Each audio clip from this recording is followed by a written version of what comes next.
Já estamos de volta com o nosso Profissão Mulher e olha, hoje nós estamos conversando aqui com o Dr. César, ele que é um psicoterapeuta comportamental, nos falando que a nossa mente pode ser a nosso favor ou o nosso grande vilão.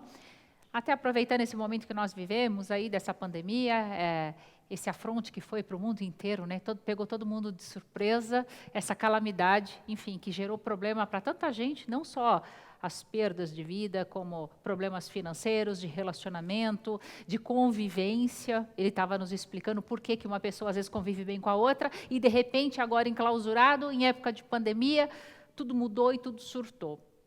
Também estamos com a doutora Eliana Passarelli aqui, que já é uma grande conhecida de quem acompanha a TV brasileira, e doutora Patrícia Ávila, que é a nossa advogada aqui do programa. Eu queria aproveitar, antes de continuar com o César, doutora Eliana, recentemente nós vimos mais um caso trágico, triste, horrendo, desses que você fala assim, não é possível que isso aconteceu, deve ter uma mentira aí no meio, ou você acha que vai mudar alguma coisa, e quando você começa a ouvir as matérias, a acompanhar um pouco, você fala, aconteceu, que foi o caso do pequeno Henry. Sim. E aquilo que para a gente se escandaliza, né, doutora, quando acontece alguma coisa desse tipo, infelizmente, a doutora Eliana Passarelli já viu isso dezenas de vezes. Eu acho que se eu fosse contar alguns casos que ela já me contou, assim, a gente passaria o dia inteiro aqui falando sobre esse assunto. Aquilo que parece impossível, muitas vezes é o cotidiano.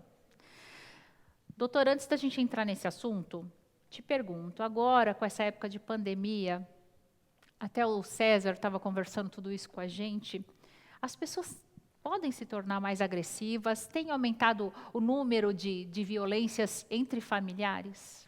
Aumentou e aumentou significativamente. O que não fazem normalmente são as notificações. Então, num primeiro momento, utilizou-se o boletim de ocorrência eletrônico, porque todas as delegacias funcionavam só em esquema de plantão. Posteriormente, já começaram a atender presencialmente. Por quê? Porque quando você tem lesão corporal, ela some. Né? Num determinado período, se faziam as prisões flagrantes, mas caso de lesão corporal dentro de casa, o pai ataca o filho ataca o pai, que é idoso, a mulher briga com o marido briga com a mulher, você perde a materialidade do crime, que a gente chama. E a hora que perdeu a materialidade, é assim, arquive-se, porque você não tem o que fazer. Puxa, né? O que se descreve no boletim de ocorrência, a gente não tem como materialidade necessária para atribuir o crime. Sem dúvida, como disse o doutor César, essa coisa de todo mundo ficar no mesmo ambiente acaba gerando inúmeros conflitos, né? Coisas assim absurdas. Mas não vejo, e aí entra o caráter, né, da pessoa, um nível de irritabilidade que possa deflagrar um crime. Eu vejo perversidade, né? Eu vejo mau caratismo mesmo. Então, são coisas que as pessoas carregam com elas e que, assim, eu tive um surto. Não, você não teve um surto. Né? Porque você não surta e mata o seu filho. Não. Né? Você é perverso, e aí o doutor pode explicar até melhor do que eu, né? O que a gente vê de perversidade. Então, por exemplo, o caso desse menino Henry, para mim, aliás, antes até pelas lesões, né, que já vinham sendo anunciadas, era muito claro. E eu vou até dizer uma coisa aqui, que eu não sei se já está sendo apurado ou se não será apurado, enfim, não sei a que ponto chegou a investigação. Eu tenho para mim que essas crianças sofreram abuso sexual. Eu não tenho a menor dúvida. Posso até ser processada por isso. Mas, enquanto não se levantar isso em investigação, e é óbvio que nós temos, por exemplo, a vítima antecedente dele, que tinha 3 anos, hoje tem 13. Pois é. Né? A mãe, por aquelas conversas de WhatsApp, que o menino foi preso no quarto, pois é, e colocou a televisão mais alta, e não sei o quê. Quer dizer, então isso não significa, para mim, um problema pandêmico. Isso significa perversidade, mau caratismo, né? Psicopatia, talvez, se comprovada em juízo. Iguais a esse, Fernanda, eu poderia, o que chocou todo mundo, né, que todo mundo fala, os Nardoni. Sim. Mas antecedente aos Nardoni, quer dizer, eu estou há 40 anos fazendo a mesma coisa, eu tive mãe que afogou o filho na piscina. Puxa vida, gente. Eu tive mãe que deu remédio de regime, sabe, aquelas fórmulas, encheu a criança de remédio para matar.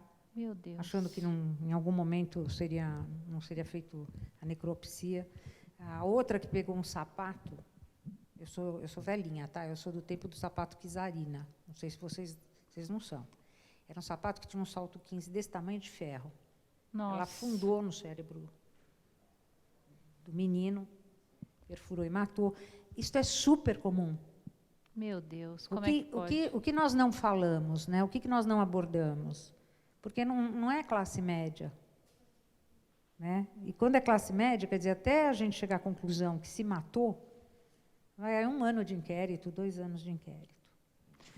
Doutor César, te pergunto aqui, para entrar nesse assunto. Você que trata da mente e aí acaba conhecendo o indivíduo assim como um todo.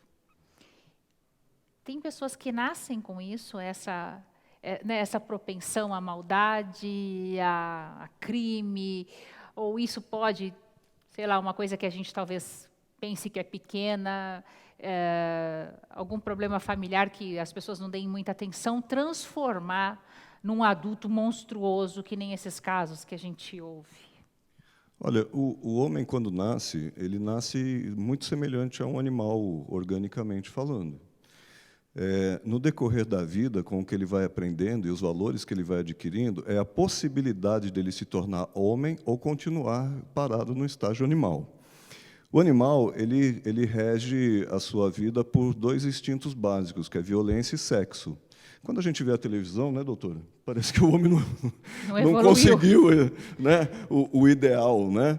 Porque o que faz uma pessoa ser homem no sentido de ser humano, eu entendo que são os seus valores, o temor de Deus, não é? Sim. O amor à família. Então, a pessoa ela precisa ir adquirindo no decorrer da sua vida valores que vão moldando o seu caráter e vão fazendo com que o seu animal fique sob controle, vamos dizer assim, ok? Porque isso tem a ver com as 5 frequências de ondas cerebrais que o cérebro emite. Nós agora estamos aqui conversando, nós estamos em beta. Então, beta é uma frequência que ela te traz consciência.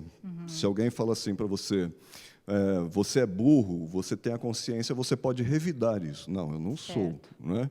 Curiosamente, uma criança de até 7 anos não produz esse tipo de onda. Então, o que você falar para uma criança, você falar, você é burro, você criou um burro. Então, tem que tomar muito cuidado com que os pais, às vezes, estragam a vida. Olha só, a gente vem de pequeno mesmo. A gente tem né? treinamentos e cursos para ensinar os pais a criarem filhos saudáveis. Não é?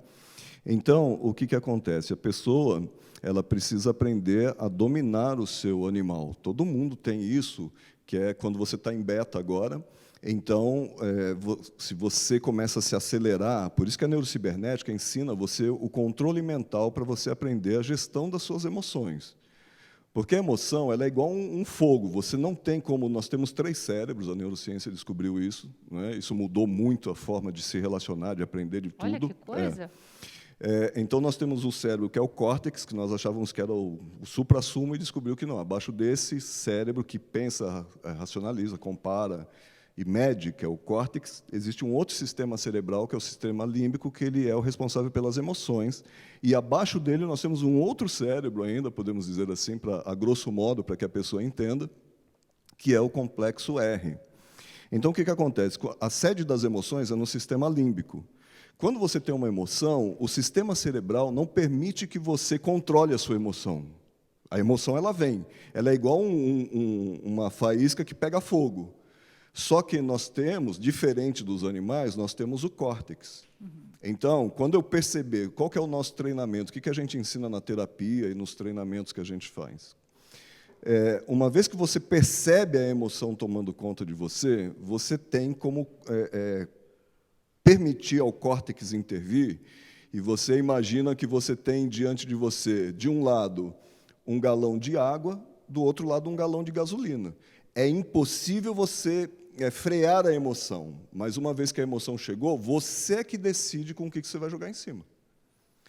A pessoa sem treino, ela começa a ir para ondas gama, que ela é uma frequência mental muito acelerada, que ela interfere na sua consciência. Você não fica totalmente consciente, é quando você está jogando gasolina.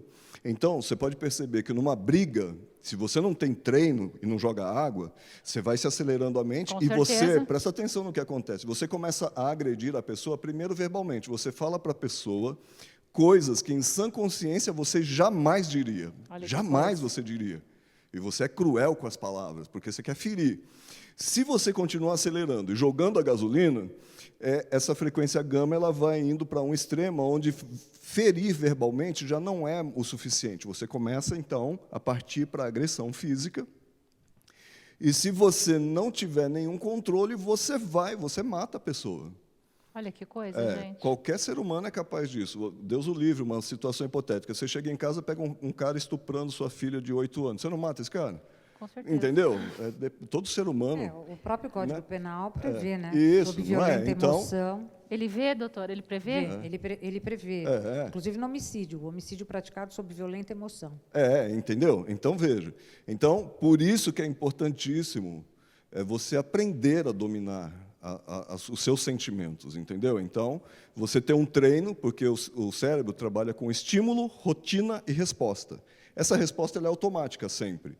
Só que sem treino, ela é sempre automática que vai trazer um resultado ruim. Sempre. Impressionante. Né?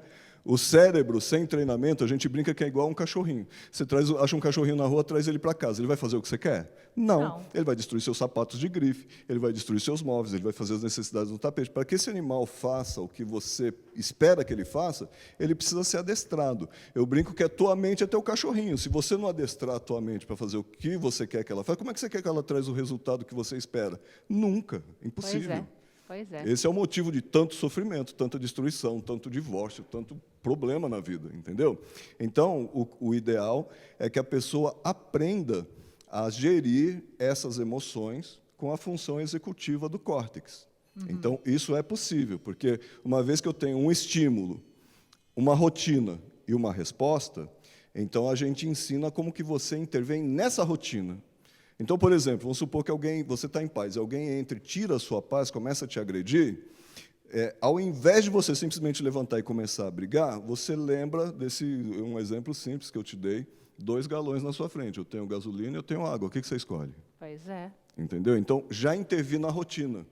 Já não vou ter aquele ímpeto de machucar a pessoa, de chegar, de repente, numa situação lamentável.